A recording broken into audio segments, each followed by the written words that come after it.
Get ready. Start. Sir, last one, which the finance minister has indicated in his budget speech and coming to the finance bill, I would like to make some preliminary remarks. The previous speaker, the honorable member, compared India's performance with the performance of some other countries. We are accustomed to it.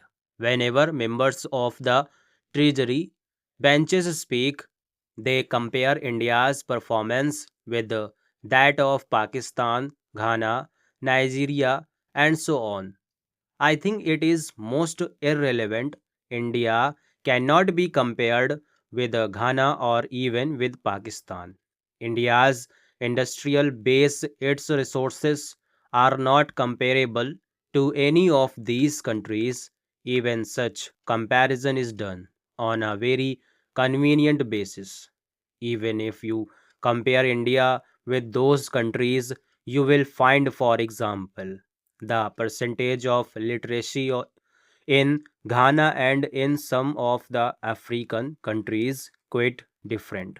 The literacy is much more there than in India, but no one from the treasury benches points it out.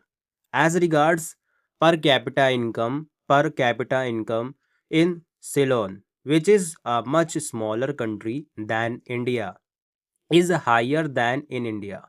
If you compare them in totality, are not only in respect of inflation or some other aspects of economy. Anyway, if at all India is to be compared, India should be compared with China, but nobody is comparing India with China. China is referred to only in respect of productivity, otherwise, nobody refers to the development in China.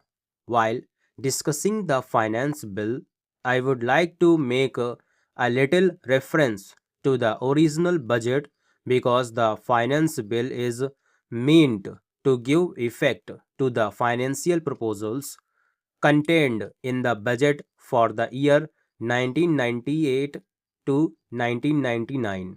It is the general thinking of the people, and it is also an accepted theory that the budget of the government reflects the economic policy of the government. It indicates the path in which the ruling party wants to lead the country so far as the economy is concerned. So far as agricultural production is concerned. Now, even this annual budgetary exercise has become somewhat superfluous because many more things come before the budget and after the budget which vitiate the effect of the actual annual budgetary proposals.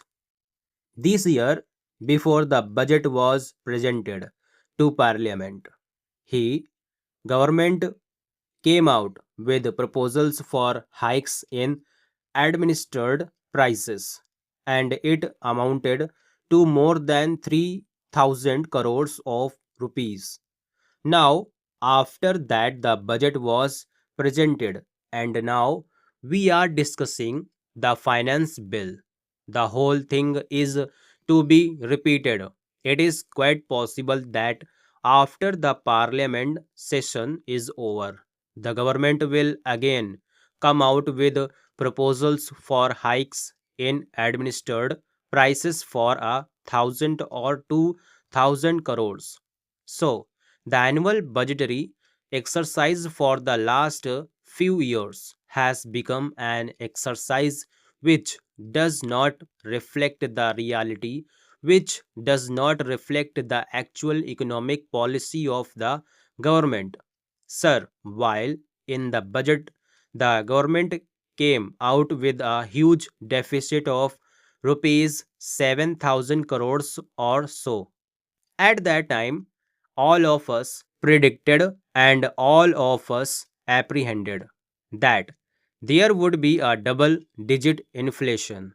Now, from the various publications of the government, we find that presently the wholesale price index has gone up by 10 points. Now, what is the effect of this 10-point rise?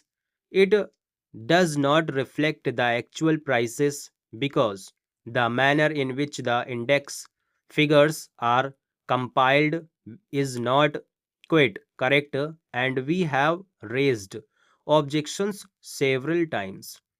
Its reflection on the consumer price index is more distorted because of the way in which the data are collected and compiled. Now, I want to deal with another point about the price rise and inflation. The earlier speaker compared with other countries, but I feel that even this 10-point rise in the wholesale price index would be much more, and its effect on the consumer price index would be much more. What I want to bring to your notice is that whatever figures the government dishes out to us, I am not in a position to believe in those figures. It is because of the fact that the manner in which they are collected and compiled gives a distortion. That is my point. Even this increase by 10 points or 9 points or 10.4 points would have been more had there been much more consumption by the people.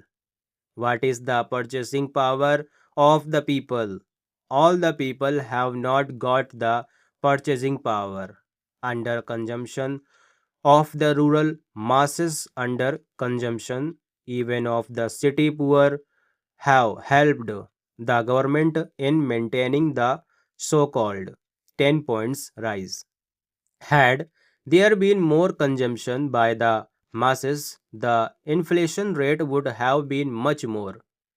That is my point. So, the government is benefited by this under consumption and lack of purchasing power of the poor masses, both in the rural areas and in the city areas.